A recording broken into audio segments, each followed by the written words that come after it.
pemirsa televisi yang mungkin baru ini kita membahas soal topik yang sangat menarik, pencegahan dan pengobatan daripada sinusitis yang dibawakan oleh dokter yang sangat ahli, Dr.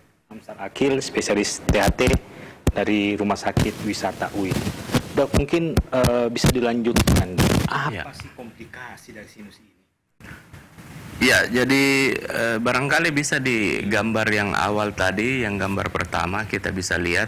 Jadi sebelum saya membahas komplikasi daripada rhinosinusitis, ya, rhinosinusitis, saya ulangi bahwa gejala-gejala rhinosinusitis itu sangat umum, ya. Jadi misalnya beringus, ya. Beringus, ini gambarnya, ya. Jadi beringus, kemudian hidung tersumbat, ya, kemudian sakit kepala, ya, terutama pada sinus yang terkena, ya. Kemudian bisa juga gejalanya itu ada disebut sebagai post nasal drip, yaitu adanya lendir di tenggorokan, sehingga biasanya penderitanya itu selalu berdehem, ya, seperti begitu-begitu untuk mengeluarkan lendir ini. Nah, kita lihat secara anatomi, sinus-sinus itu berada di dekat daerah pipi, kemudian daerah mata, kemudian daerah kepala, ya. Jadi kita bisa lihat bahwa komplikasi yang ditimbulkan oleh penyakit rhinosinusitis ini ya akan menyerang organ-organ vital yang terdekat. Tapi tahan dulu, Dok. Kita sapa dulu Pak Budi, ya. Penelpon dari Makassar. Selamat pagi Pak Budi. Iya, pagi. Pagi. Pagi, Pak. Ya, Pak Budi, di mana posisinya saat ini? Di Rapokaling. Oh, di Rapokaling. Pak Budi, ada yang mau ditanyakan Pak Budi, silakan. Ya, saya mau bertanya, apakah penyakit sinusitis sudah bisa ditangani di Rumah Sakit Wisata UI? Dan apakah penyakit sinusitis sudah ditanggung oleh BPJS? Karena saya pemakai kartu BPJS. Oke. Makasih banyak. Ada lagi, Pak Budi? Cuma itu aja. Oke, makasih Pak Budi. Dr. Ranca, sebelum dilanjutkan, mungkin bisa dijawab dulu pertanyaan ini. Apakah ada BPJS? Iya, rhinosinusitis kita sudah bisa tangani di Rumah Sakit UIT, ya, Wisata UIT, dengan kelengkapan peralatan yang ada, ya, insya Allah kita bisa tangani. Kemudian peserta BPJS itu sudah untuk rhinosinusitis sudah ditanggung sama BPJS untuk. BPJS. Iya. Ya, mungkin lanjut, Dok. Apa sih komplikasi daripada ya. sinus? Ya, mungkin kembali ke gambar tadi, ya, jadi seperti saya katakan sebelumnya bahwa sinus itu terletak berdekatan dengan organ-organ vital, ya. Kalau kita lihat di situ, ya, ada mata, ya. Kemudian di daerah kepala ada otak, ya. Jadi bisa kita bayangkan, ya, kalau dia penjalaran infeksi itu ke daerah mata, itu bisa menyebabkan gangguan pada mata. Ya, jadi menyebabkan pembengkakan pada mata, kemudian sampai menyebabkan gangguan pada nervus pada mata, itu kalau parah, Pak. Kemudian ke otak, ya, bisa menyebabkan infeksi pada otak, ya. Begitu juga pada tenggorokan, ya, tenggorokan akibat daripada lendir yang turun ke daerah tenggorokan, itu bisa menyebabkan komplikasi ke struktur yang berada di bawah tenggorokan, misalnya laring atau ke paru-paru jadi bronkitis, ya, itu semua. Sehingga penanganan secara dini rhinosinusitis itu lebih baik. Ya, lebih baik, ya. Lebih baik. Oleh karena itu saya anjurkan kalau kita mempunyai gejala-gejala yang saya sebutkan tadi, itu segeralah periksakan, ya, untuk mengetahui apakah ini rhinosinusitis kah ataukah diagnosis penyakit lain, ya. Kalau bisa ini, Dok, bagi pemirsa televisi TV yang mungkin baru bergabung, mungkin ini merupakan anatomi yang sinus, ya, yang bisa pemirsa pahami bahwa di dalam wajah kita itu ada rongga-rongga yang berisi udara, ya, atau ada rongga berisi udara yang disebut dengan sinus, ya.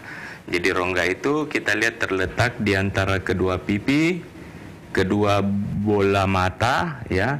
Kemudian di daerah dahi, jadi kita lihat ada pasang-pasangan ya, kiri kanan, dekat mata kiri kanan, di atas dahi ada kiri kanan ya. Kemudian ada satu lagi yang tidak terlihat di sini, yang di daerah belakang.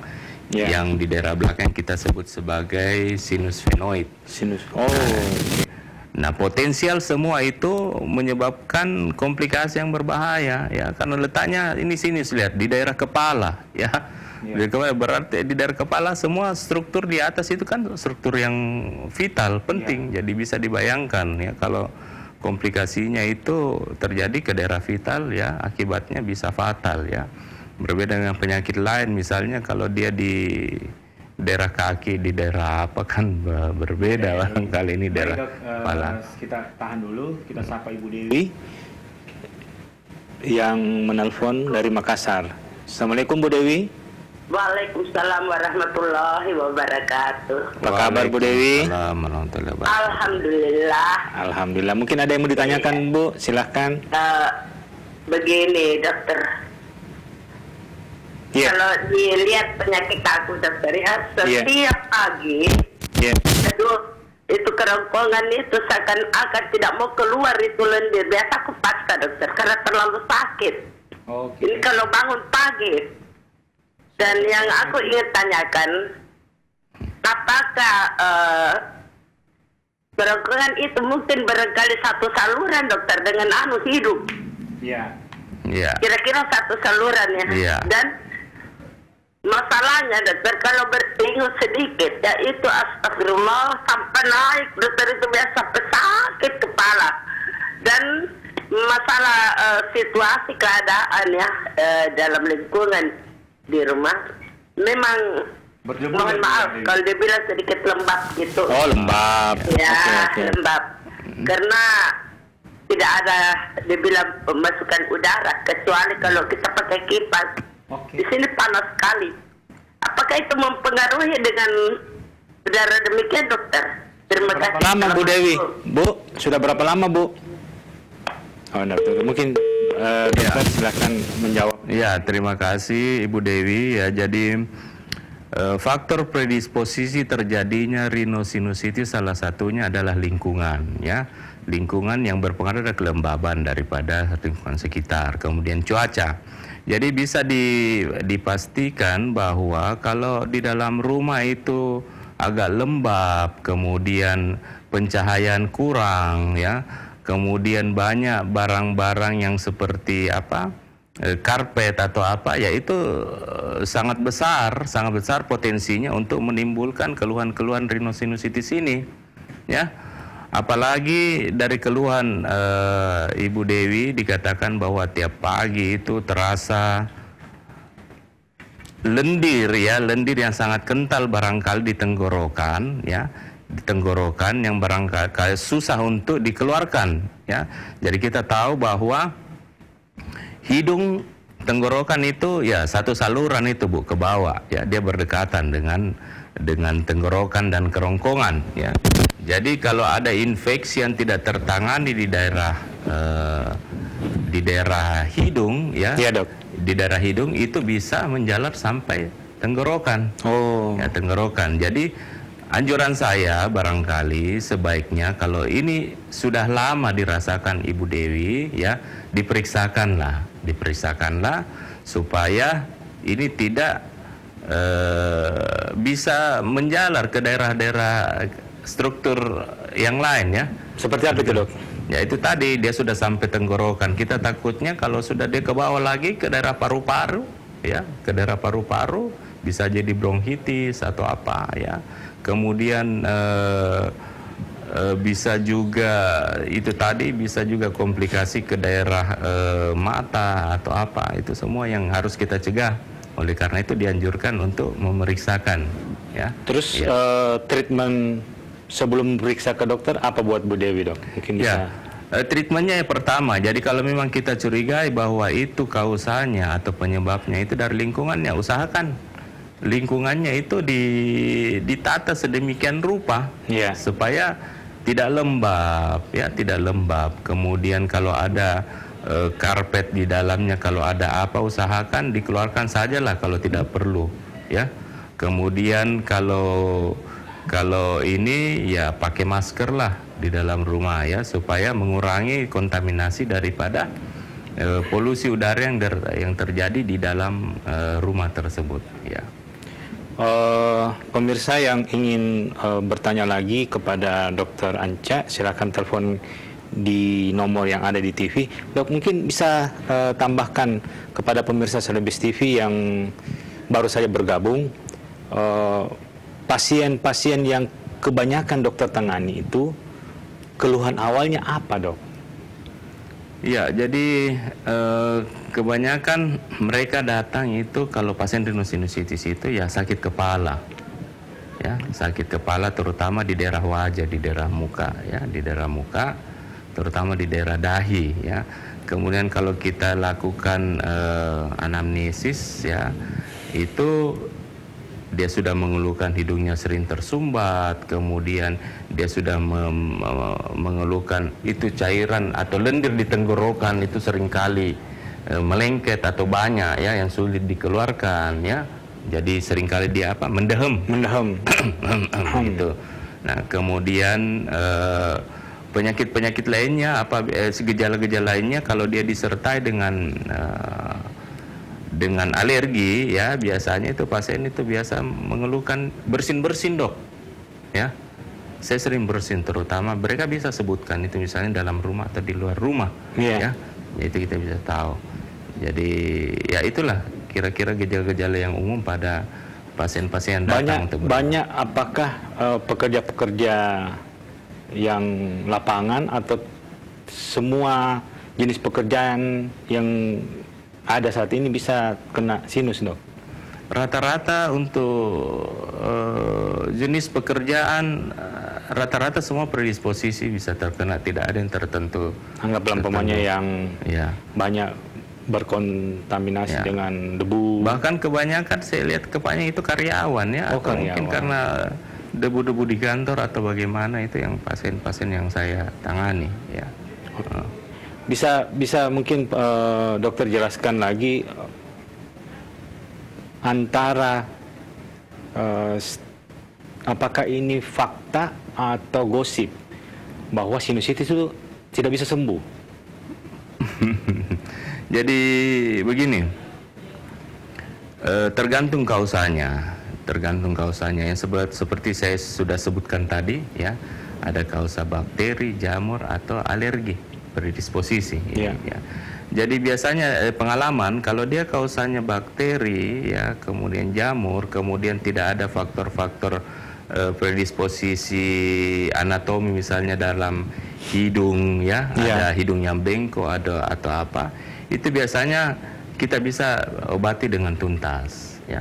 Tetapi yang sulit ini yang ada faktor alergi, ya, yang faktor alergi itu ya kalau alerginya tidak ditangani, ya, biasanya pasien yang kita sudah tangani rhinosinusitisnya, kita sudah operasi biasa beberapa lama kemudian muncul kembali. Jadi memang rhinosinusitis yang disertai alergi ini pengobatannya memang harus lebih intensif dia, ya. Jadi alerginya ditangani secara bersama, tetap alerginya ditangani juga, rhinosinusitisnya ditangani. Itu. Oh, begitu caranya. Anunya, ya, apakah jadi lebih sulit yang kalau ada faktor alerginya. Alergi kadang berurang, relapse. Ya, karena ada beberapa orang yang pernah tanya ke saya, dia sudah operasi sinusitis, Dok. Iya. Tapi kambuh lagi. Betul. Oh, kan itu faktor alergi. Ya, biasanya karena faktor alergi. Jadi mungkin sudah bersih, dia punya sinus sudah tidak ada ini, kemudian hidung yang bengkok atau apa, ada polipnya apa, kemudian bisa diangkat sudah bersih. Tetapi faktor alerginya mereka tidak hindari, tetap saja terpapar dengan alergen, muncul kembali. Oh, begitu, Dok. Iya. Pemirsa yang ini, cara ciri-ciri yang tadi dokter sampaikan bahwa sinusitis itu bisa berdampak di ini gejala-gejala di mata, bisa kita ada biasanya nyeri pada pipi, ya. Ini kalau biasanya yang terkena adalah sinusitis sinus maksilaris, ya. Gejalanya itu nyeri pada pipi, Kemudian kita lihat itu pembengkakan pada bola mata bisa terjadi, ya. Kemudian pada daerah atas mata juga, dahi, ya, nyeri-nyeri itu tergantung dari penyebaran lokasi sinus yang terkena. Oke, Dok. Mungkin saya mau tampilkan video dulu sebentar. Silakan. Ada video, ya, video sebelum kita closing statement, Dok. Ada video yang ingin saya perlihatkan soal alat-alat yang akan dipakai dalam bentuk video yang, ya, ini yang akan digunakan di Rumah Sakit Wisata UID. Ini alat-alat yang tadi dokter jelaskan, ya? Bukan ini. Bukan ini, untuk penyakit lain. Oke. Makasih, itu sudah, ini merupakan alat-alat yang akan dipakai oleh Rumah Sakit Wisata UID. Dokter, sebelum kita mengakhiri segmen kita pada hari ini, mungkin dokter akan menjelaskan secara singkat kepada pemirsa Celebes TV apa yang harus kita lakukan sehingga kita tidak kena sinusitis itu. Ya, kiat-kiatnya. Ya. Ya, kiat-kiatnya, jadi kalau terutama pada musim-musim seperti ini, ya, musim-musim seperti ini rentan untuk terjadinya infeksi saluran nafas bagian atas, ya. Oleh karena itu, pertama, jaga kondisi baik-baik, ya. Usahakan kita tetap fit dengan berolahraga, minum vitamin, kemudian beristirahat yang cukup, ya, beristirahat, jangan terlalu diforsir itu kalau bekerja, ya, diforsir. Kemudian berikutnya barangkali saya sangat menganjurkan itu untuk melakukan cuci hidung. Cuci hidung, ya? Ya, melakukan cuci hidung karena itu sangat bermanfaat, ya. Terutama orang-orang yang itu tadi ada faktor alergi atau faktor apa yang kerjanya mungkin lebih banyak di luar, ya, yang sering terpapar dengan debu, pulang di rumah kita cuci hidung, ya, itu bersih lagi, ya, sehingga predisposisi terjadinya infeksi pada hidung sampai menjalar ke rhinosinusitis itu bisa dicegah, ya, itu.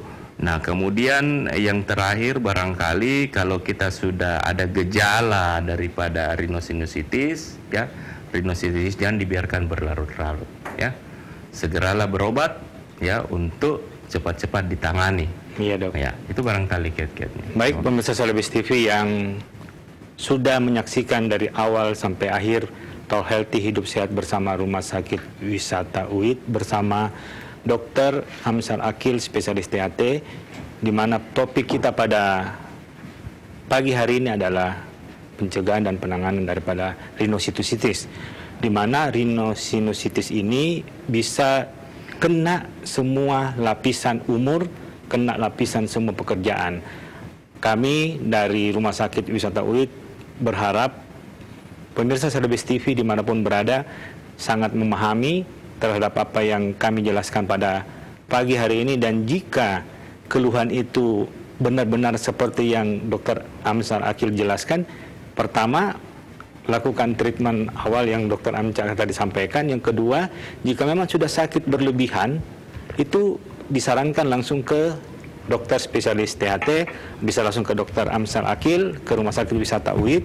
Dan pemirsa dimanapun Anda berada, kami akan kembali dengan topik-topik menarik, dengan topik-topik kesehatan menarik setiap Sabtu dalam bulan, 2 kali sebulan. Maka silakan bagi pemirsa yang ingin bertanya, silakan telepon ke nomor Celebes TV yang ada di layar. Kami dari Rumah Sakit Wisata UID mengucapkan selamat berakhir pekan.